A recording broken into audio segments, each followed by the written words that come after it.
Hello and welcome to the Watson Weekend. We are your hosts. I'm Rick Watson. Hi, it's Jessica Lefevsky. We're back. Same time, same place. Same bat time, same bat channel. This is your weekly dose of medicine with just enough sugar to make it go down well. Our job here is to be your go-to place for news for retail tech and e-commerce.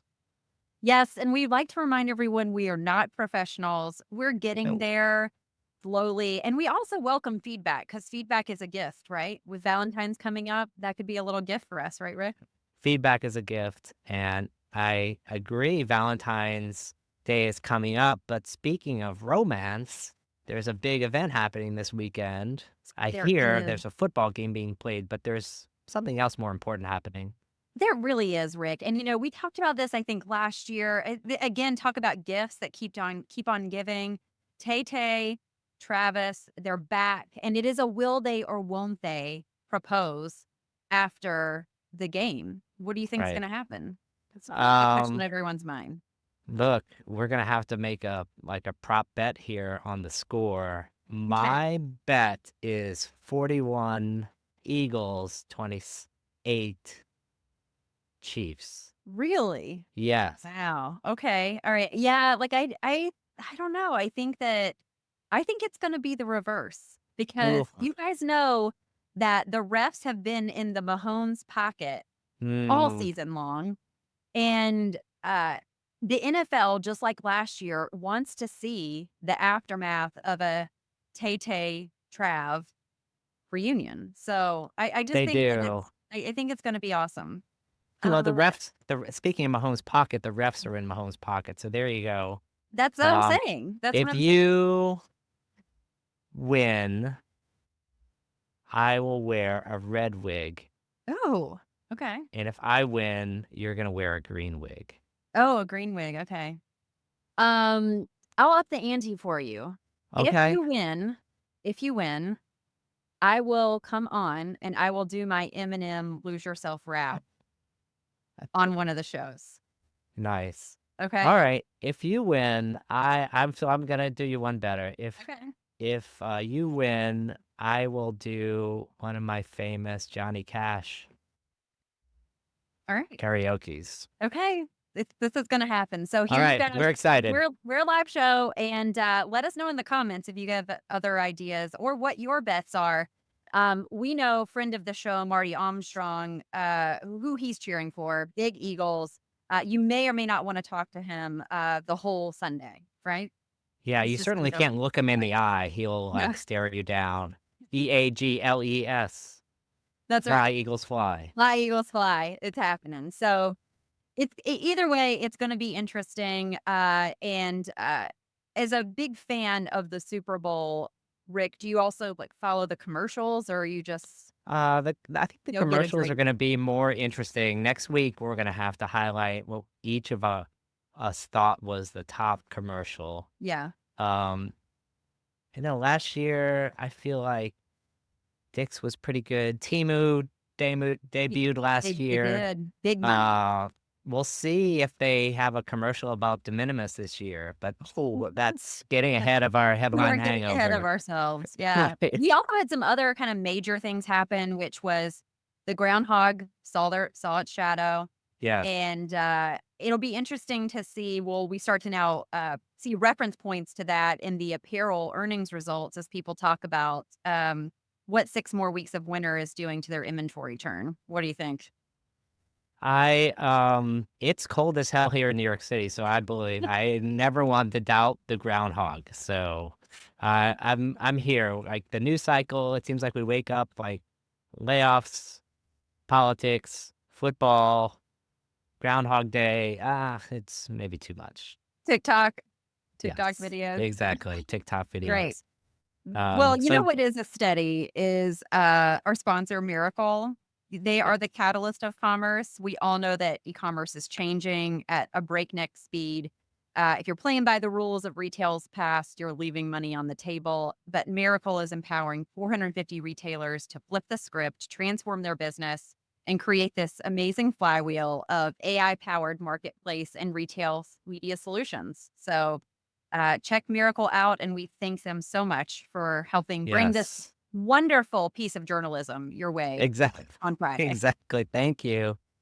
Your contributions make us I feel like I'm on, like, a PBS donor drive right now. That's right. That's right.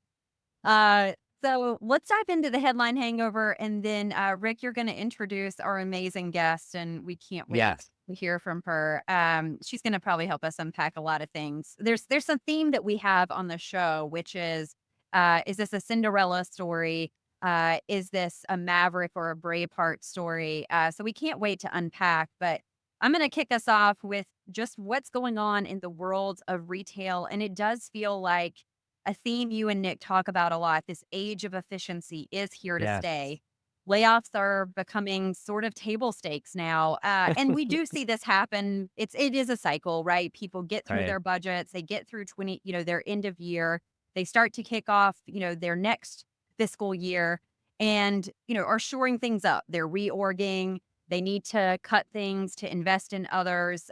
So we saw a lot of announcements like Salesforce having layoffs. Estee Lauder laid off 7,000, which was 11% of their workforce. That's right. Um, Adidas, which coming off of an amazing earnings call, shocked their Is that staff. is that Adidas? Adidas, yes. Sorry. I didn't get the German down, Yeah, so there you're you go.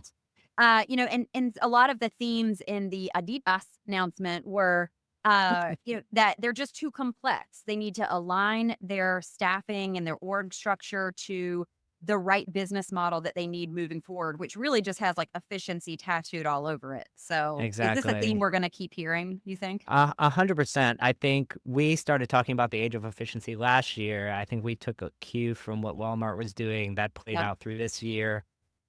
This year, I kind of felt and one of the things in my keynote event at NRF was that I thought revenue would be a little bit more in ascendancy this year, but it doesn't seem like the January played out that way. People are already It feels like we're in year 2 of this age of efficiency, Yeah. and if anything, that's accelerating.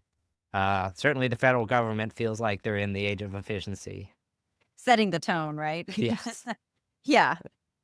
Well, who's getting efficient and raking in some cash are your friends at the Fazan, right? Yeah, I before yes, so last night, Amazon reported their Q4 2024 and full year 2024 earnings. The top line numbers was Amazon grew 10% year over year, generally 9%, 10%, depending if you're talking about the full year or the the quarter. Real headline is that they doubled their operating income, which is like a crazy outcome, especially on the fact of Yeah. that they held sales and marketing expenses essentially constant or slightly down, which never happens. You would always see I remember I used to watch Yeah. Salesforce earnings like way back in the day, even 10, 15 years ago. They would grow their sales and marketing expenses 20% and the company grew 20%. 20%. So it's crazy that Amazon is able to grow sales like this. AWS and the ads business are super highlights, especially from a profitability point of view. Let's see where the big numbers are. AWS is now a $115 billion run rate business, and they now have a $69 billion ads business. Yeah. It you kind of think that they've hit a peak and they just keep going. We've talked about this, I think, for as long as you've been covering Amazon and earnings, and we've been doing this show that AWS and ads have really been their cash cow, and that doesn't seem to be letting up. And I think another highlight in the earnings was international starting to hit that profitability curve as well. So, what do you feel like the dynamics are happening in the global business? Yeah, globally, I feel like what Amazon has talked about and what has come to fruition is that their more mature markets are starting to hit profitability on Hmm. sort of the US timeline, like 5 to 7 years after they introduce. And so Yeah. Amazon can now tell a credible story like, look, year 1, 2, 3, 4, we're going to be unprofitable. But as we get volume and scale in the logistics network, um, it's going to turn to profitability. Last year, Amazon international was like negative half a point, negative 1% margin, like kind of a net operating margin. This year, now they're already at 3%. So that's like a 4-point swing. They went, to over $1 billion in in cash flow from international business, where last year, 2023, they lost money. Yeah. So it's like a huge, like a multi-billion-dollar swing there. The other thing they did in Q4 is redesign completely their inbound inventory network. Now, if you watched anything on LinkedIn and Twitter in Q4, it was a disaster for sellers. Like, Yes. inventory was stuck everywhere. People were really, like, very upset at Amazon. Why Amazon did this in Q4, I would really have no understanding of.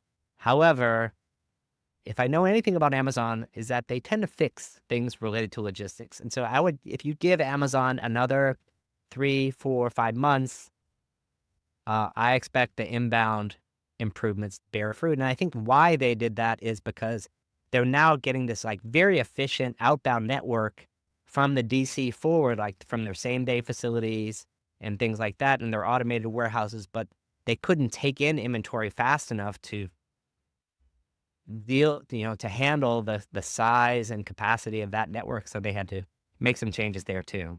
Yeah. What didn't come up was grocery, right? Oof. It's just like I don't know. It is not the gift that keeps on giving for Amazon. Yeah. Do they need to just throw in the towel on grocery, or what's going to happen? Yeah, look, Amazon. Here's the big problem. They seem to cycle through execs. That's number one, and so every year or two they have a different strategy. They tried to bring Hmm. in old Tesco Tony. Now he went to Wonder, who's gonna, he's gonna lose them even more money, guarantee it. So on the side of Amazon, you have a specialty grocer that they bought in a mass market company like Amazon. That's, to me, that's like the big headline mismatch that we have here. You're not going to scale Whole Foods to be a world, Yeah. 5,000 stores. There's just not Yeah. that much need for a more expensive grocery store.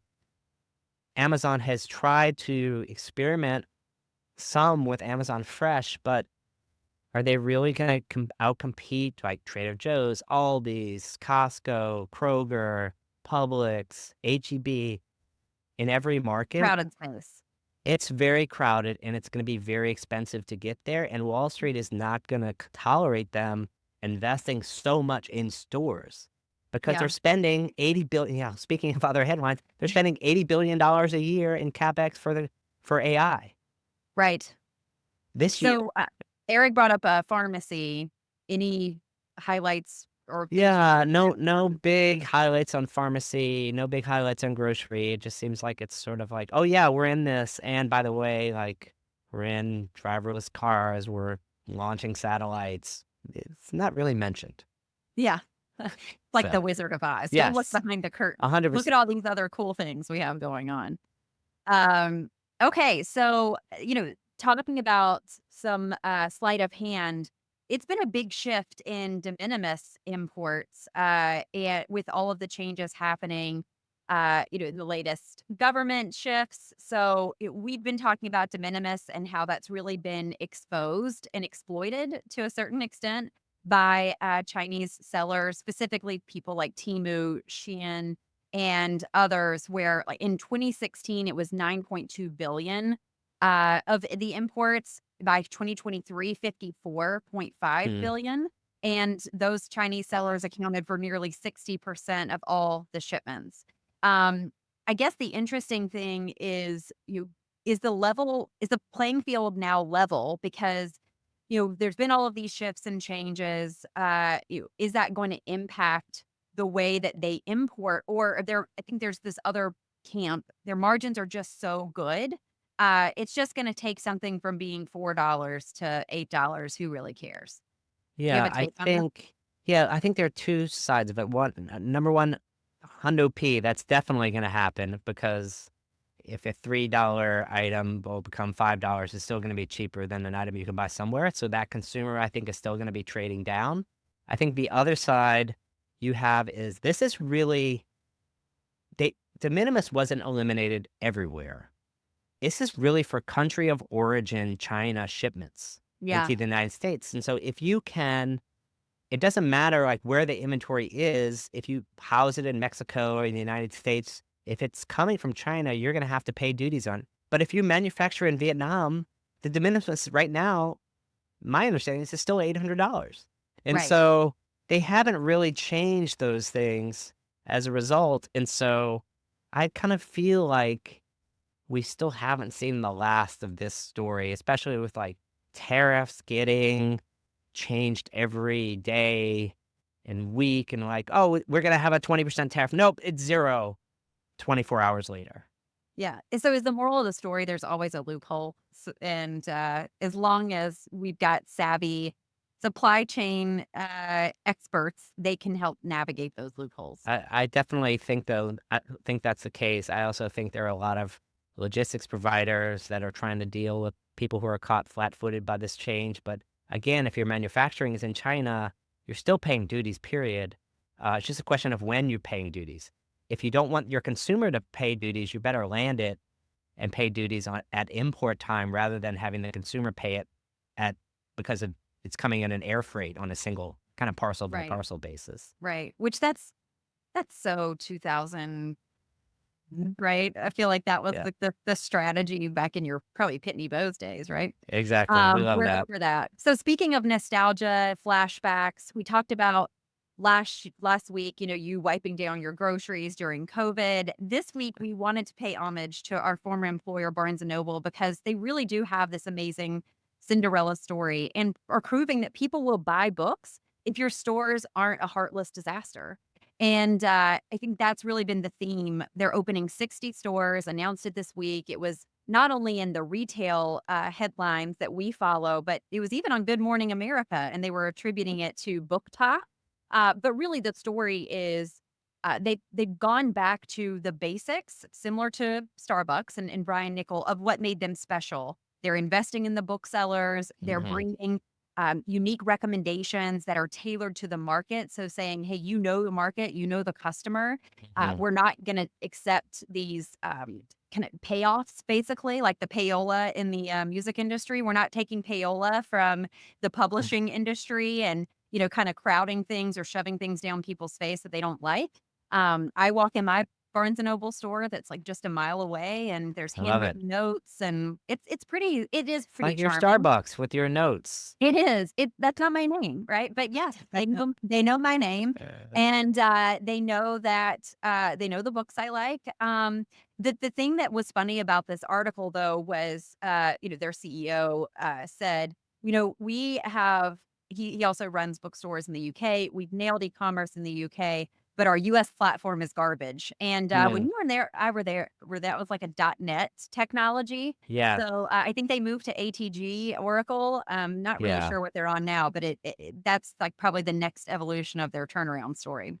yeah. They are replatforming. I don't think it's done yet, but it's in progress. So we'll see what comes out of that. Yeah. So I guess the real question here is there a happily ever after for Barnes& and I Noble? think there could be. Look, people, there's something about a bookstore. I don't think it's going to go away anytime soon. They make great gifts for people, and it's a great place to sort of hang out on a lazy afternoon, particularly on a weekend. So I do think there is a happily ever after here, as long as the experience is good, and I think that's what really people need to focus on. And I think that's going to be the formula for Starbucks as well. Yeah. Well, speaking of people who create amazing experiences, I think it's time to bring Dimple on. So, can you give her the intro she is due? Yes. So Dimple and I met a few years back. We were both collaborating on re-platform projects at the same time. And we just started chatting and chatting, like all these things, like platforms and SIs and how to do it and UX and what apps to do and what kind of team do you need. And so we kind of became very fast friends. And then we collaborated on a Shop Talk presentation a little over 2 years ago now. And now it seems like we catch up in person at conferences, which is a lot of fun. So Dimple has been the head of e-commerce and UX design at Chico's. She's former head of product at FTD. She's been at Walgreens. She's been at Adobe, and so her background in retail and e-com and design has been pretty legendary. So I'm really happy to have her energy here on the show. So everyone, please give a warm welcome to Dimple Rao. Yay! Yeah, it's simple.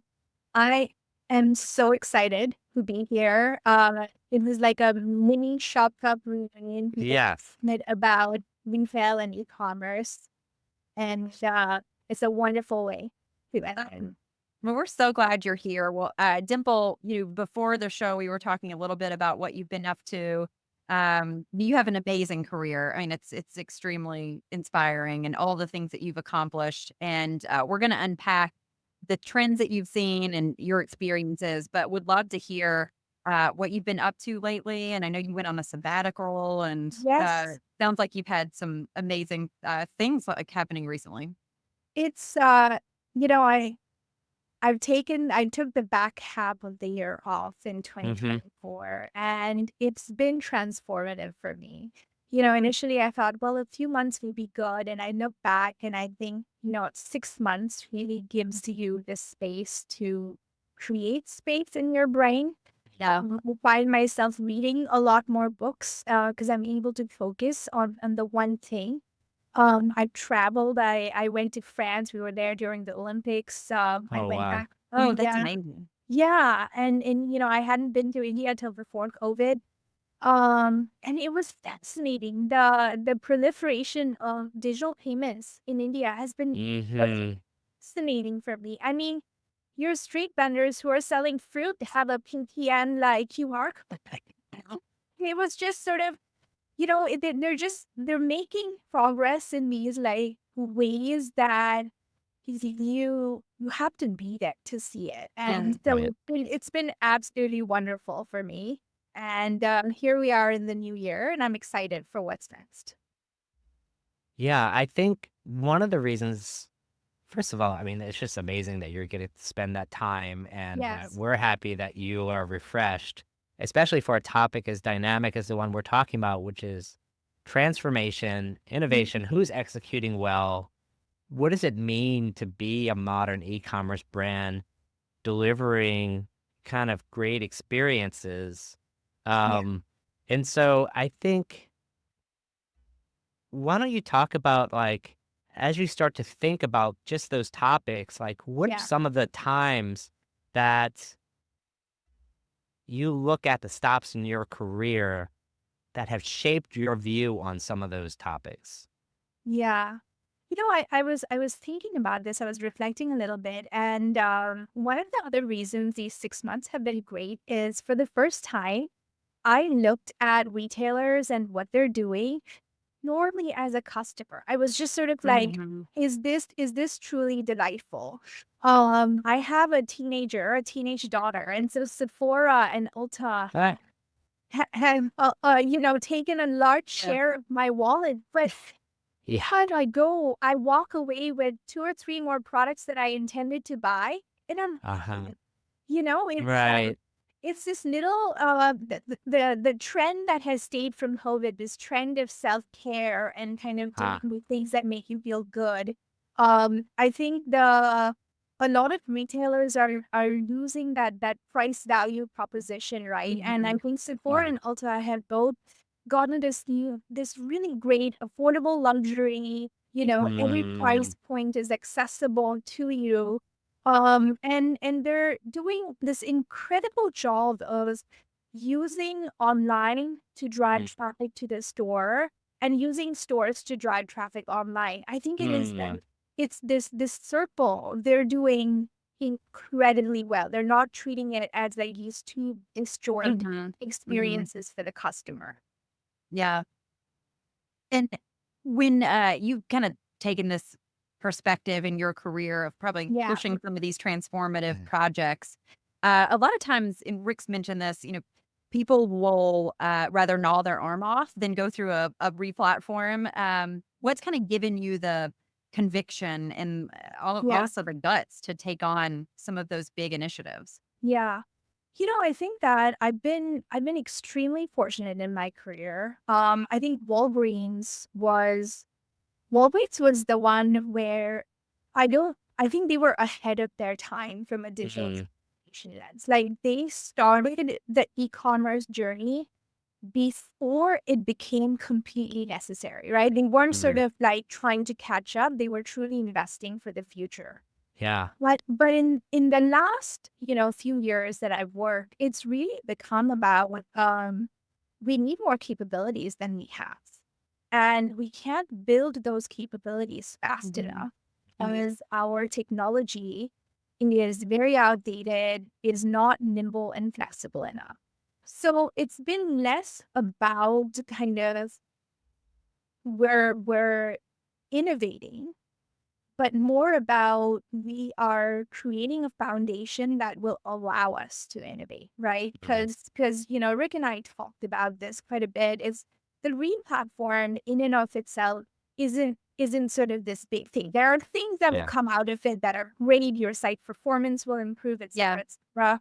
However, it gives you this foundation for when tariffs change or your supply chain is disrupted, you can recover faster. You can Right. deliver to the customers what you need faster. And I think that is sort of what I've been very lucky that the executive teams that I have worked with have recognized the importance of that foundation. Yeah. Mhm. I think it's such a good point because I think it's lost in a lot of these business case discussions. I think there are a lot of people stuck in this business case trap right now Right. where CFOs are super skeptical of a replatform because they've seen it all before. Mhm. And the teams are like, we can't be on this 15-year-old platform anymore, for Christ's Right. sake. Like, Please, we please. need, please, please, like, put a bullet in us or let us Yeah. do our Yes. Yeah. thing. Yes, exactly. And I think that again at Chico's our CDO, our CEO, our CFO, as well as the board. I could Right. not have asked for a more kind of supportive Huh. leadership team and one that understood we were investing for the future. We were Yeah. investing to kind of make ourselves resilient against what may come. And I had fantastic partners in our head of e-commerce, in our, merchandising, our brand leaders. So I really do believe that if if the message hadn't come from the C-suite and our Mhm. that this is an imperative, and then we didn't have the like leaders who said, no, it's going to get bumped along the way. Yeah. Sure. We understand that, but we're going to keep at it. But I think that I would be remiss to like, this is one of the things that I talked about is when I joined Chico's, they had spent a lot of time making the core business. So we were approaching this transformation from a position of strength. Mm. I think it's incredibly hard if your profitability is not working to then say we're gonna set aside more money to these like transparent, right? Like that, especially as Yeah. a company, that's really hard. So I do think that if you're approaching a transformation, really think about what are the business metrics that are broken right now. How is your profitability looking? Is this like because there are a lot of places where you can start. You could start on your planning and allocation side. Are we buying Mm. the right, sizes? Are we buying the right quantities? Are you Yeah. allocating things well? If that's broken, like fix that. Because Mhm. the improvements you get, you can then invest. Right. Right. But I think that if you just start from the sexy stuff, Mm. oftentimes you run out of money before you really made a dent in your business. You run out of money, people get distracted, people lose Yes, focus, and like there's a new sexy thing around the corner, exactly. right? And so Right. as a result, you're in the middle of this transformation, you stop doing it. You bring up such an interesting point, which I really love, which is like, where does the transformation start? And so like I wrote down this question, who's pushing who? And it Yeah. sounds to me, in your situation, the board and the C-suite was pushing you, not you particularly, because you were like Yeah. obviously pushing as well, but Right. Right. the prime mover, if it's not the board, is transformation possible in the situation where you're pushing uphill versus sort of like catching the ball rolling downhill? Look, I think it's really hard if you don't have an executive team that sort of understands the larger strategic play, right? Mm, Beyond that, you get into a lot of like conversion rate optimization. Sure. And Turning little dials. Yeah. like if you're Yeah. like if you have a team that is constantly asking, how did we do this week? What happened? How is the performance moving next week? Why haven't we showed improvement? That becomes your incentives are very different then you're just going after those like short-term things. Yeah. right. If you have a team that goes, look, we want to move from here to here. We're not just trying to move, a little bit. We're trying to move a lot. Right. And so it's going to take a lot. And when we get there, have we bought enough, of merchandise to like sell that? So it's Right. a very sort of you bring all the pieces of the puzzle together. But really you need I can't stress enough how so my boss, who was our chief digital officer, he's done a lot of these transformations. Mm, And I can't stress, and then me, our head of e-commerce, VP of e-commerce, our VP of engineering, we had all done this several times. Mhm. But we understood sort of what we were getting ourselves into. And you don't need every single person who has done this. But I think if you have a team who's never done this, it's a very hard thing to take to the Yeah. finish, right? It's like, I'm a marathon runner, and you're running a marathon at a sprinter's pace. Yeah. If you run a marathon, there's this wall people talk about at mile 20 where you feel like you can't like go past it. But if you run it, right? Or if you're like, just this really gritty person, you push through the wall. And I think that it takes a group of people who have pushed through the wall to mm, kind of carry the organization through to get to the finish line. Yeah. You have to have that fortitude is basically what you're Yeah. saying. And What? so for someone like you who is so impassioned around like these transformation opportunities, Yeah. do you start to vet that before you even think about your next role? Is someone going to be interested in pushing things forward or doing things differently? Is that kind of a culture check you have as you're kind of evaluating what you want to do next?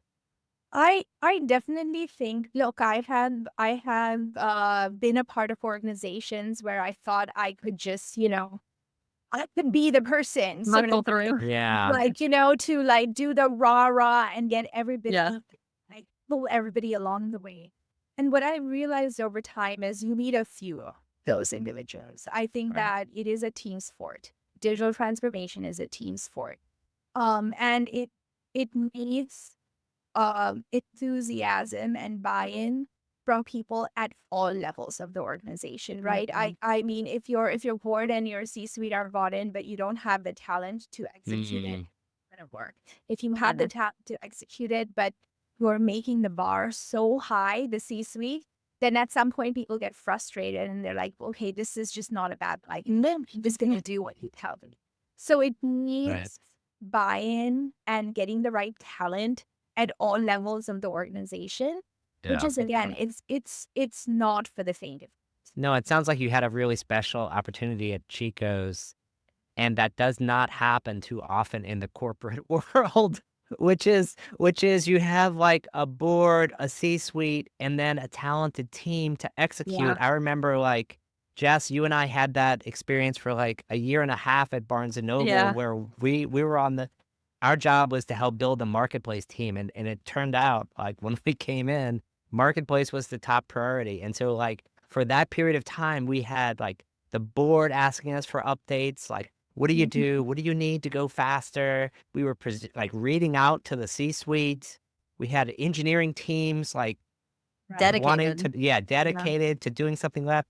We had marketing teams were kind of supporting us. They became my Jess, besties, Jess, though. They Jess were my was best friends. wrangling them with like booze and treats. Uh, Yeah, Yeah. and the other thing I want to call out is if you look at mid-size or even large organizations, right? There are a lot of system integrators that you're working with. It is not all in-house, so you Right. Sure. also need the right partners. You need the right mix of like onshore versus offshore to make your, CapEx dollars go Right. as far as you can. So again, teams that are comfortable working in a distributed way, teams that are comfortable kind of being self-starters, because there is you know I've done these replatforms at so many companies, but each company is so different. Right. There's not a true playbook. There's not a like the couch to like couch Yeah, couch to Yeah. 5K or something. do here isn't that. So you do need, and again, for me, like Rick was such a great sounding board. Rick, I'm thinking through this is Nah, like, who can I talk to?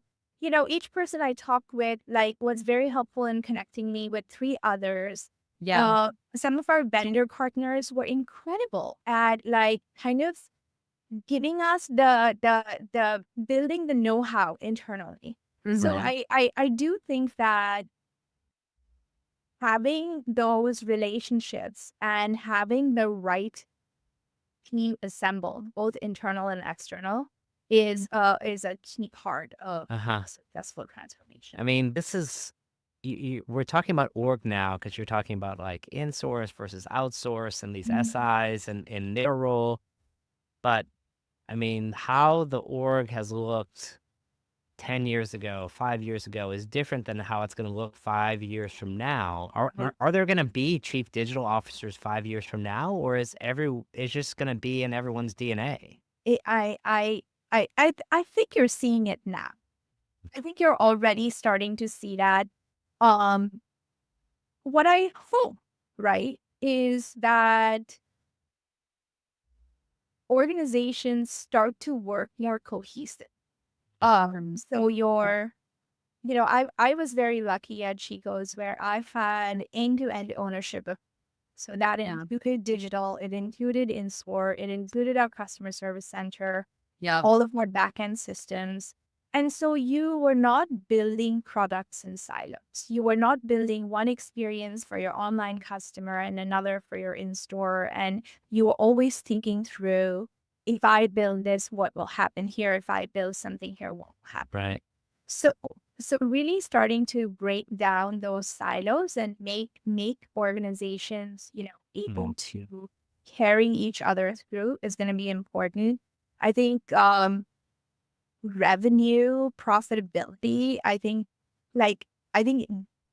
profitability, I think it's going to be. And not just through raising prices, right? Consumers are starting to find that. Yes. You can't, I'm not paying, $300 for 100% polyester a blazer. And Yeah. so now you're really starting to say, I can't keep raising prices to improve my numbers. You really have to start looking at, how do I preserve my margin? How do I do things better? And I think that this is, for me, I feel very strongly that when you talk about AI, when you talk about Gen AI, like, this should not be like a solution in search of a problem. This should be, what are we trying, like, what can we not accomplish today that AI can help us with, right? For apparel, photo shoots are a huge drain of money. Yeah. However, I want to see how this dress is going to look on me. Sure.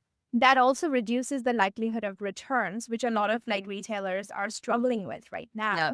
So how can you use AI at scale to like generate a lot of product photography, a lot of content, a lot of, product attributes that help with search?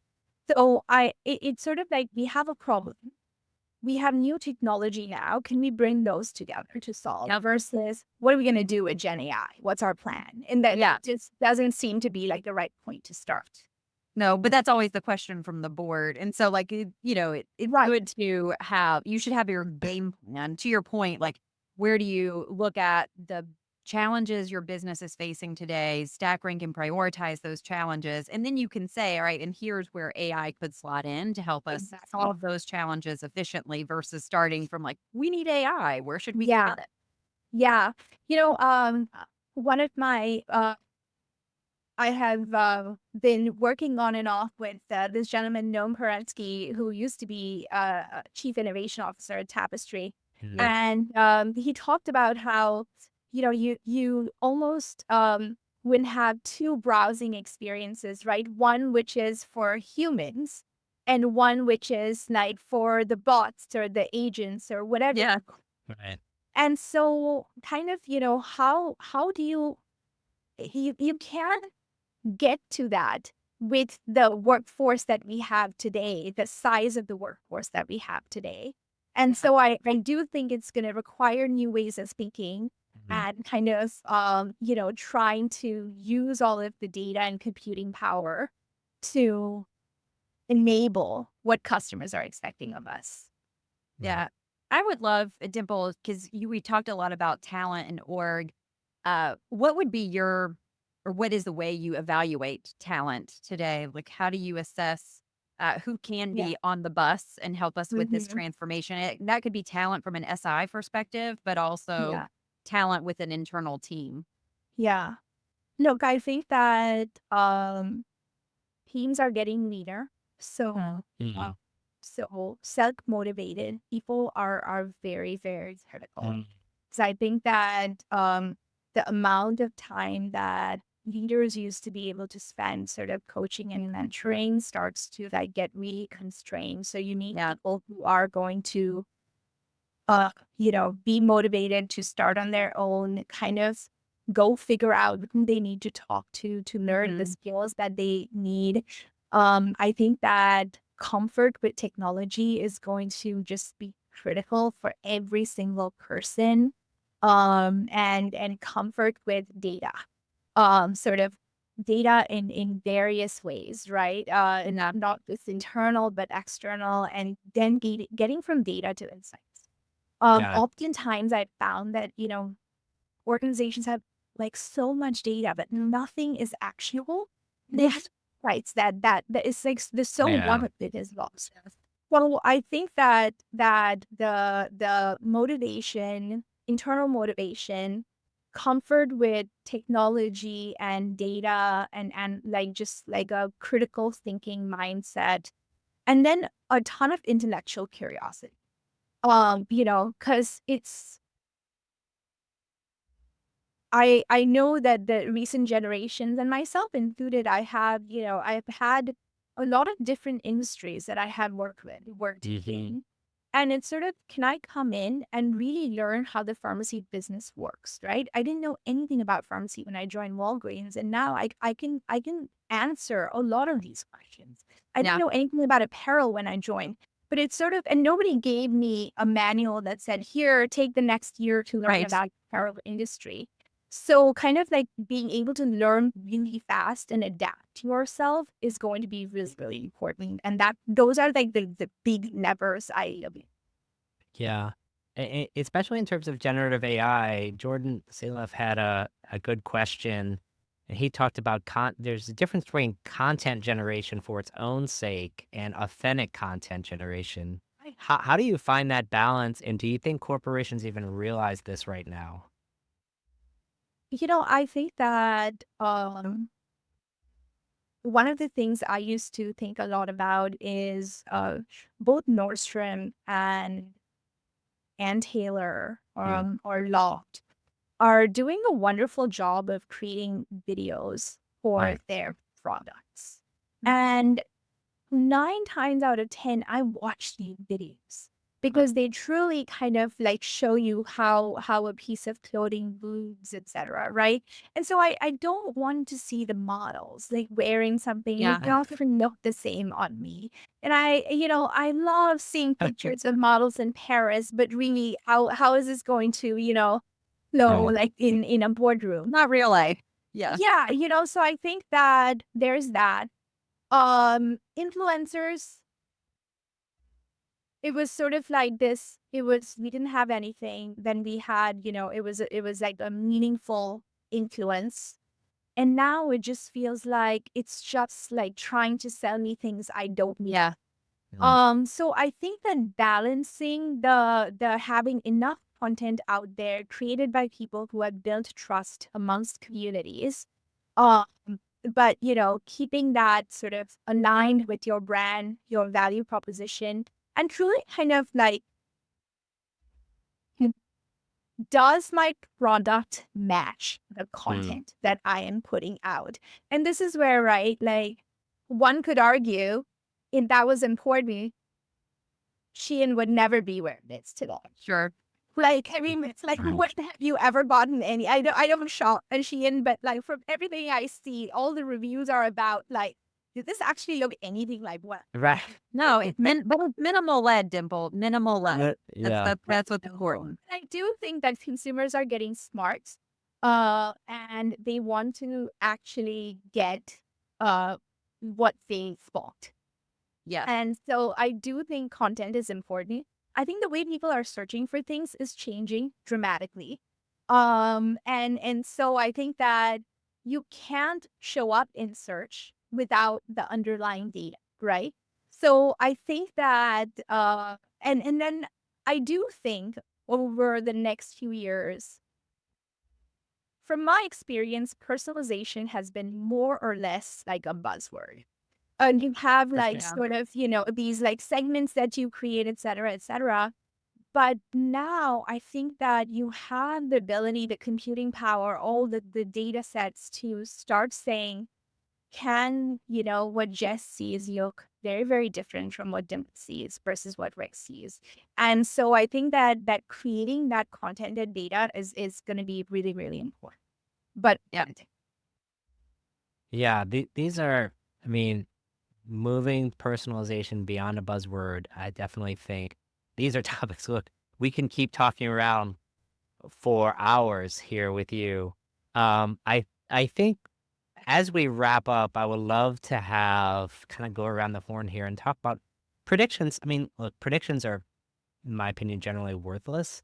I almost rather, if there are a set of principles or even just one principle in the next 5 years that you're looking to see sort of increase and drive or should be driving better decision making and outcomes for brands, like what do you see as that?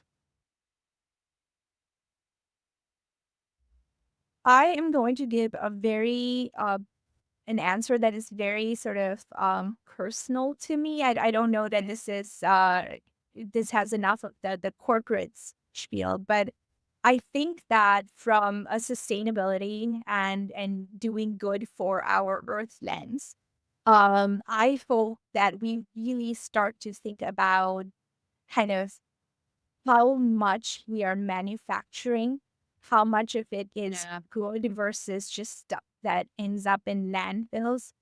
And we start becoming thoughtful about like,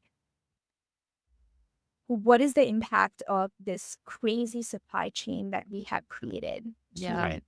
our lives in general, right? I am often starting to say I'm going to buy stuff from my local store, even though it's a little bit more expensive. One, because I need the local stores around, but two, it's a smaller footprint environmentally. And I am very consciously not shopping fast fashion. So there are, if I can wait for 5 days to get something, I do that because I don't need everything delivered next day. So I hope that as we focus on profitability, as we focus on agility, that we don't lose sight of like the cost of all that, and that it plays like a role in our decision. Yeah.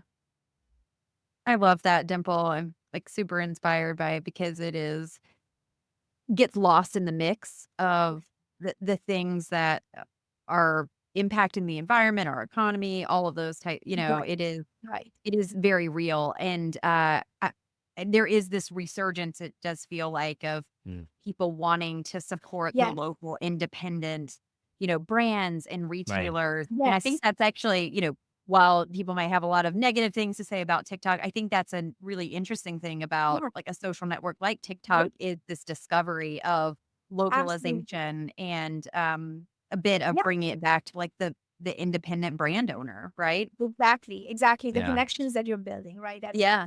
As a society. I agree. Yeah. Uh, I feel like I could talk to you for hours, Dimple, and we're going to be friends now. I mean, it's been so wonderful to talk to you, and you have a lot of fans. Clearly, there's been some really good chatter in our comment section. We're going to have to have you back. I heard Yes, thank you you know for about our having me. dance party, so we have a dance off on this show. So I No hope you one got your told, moves ready. no one told me that. We Well, can do we're some in it dance. now. Here we You're here come. now. Here we come. Yay. Oh.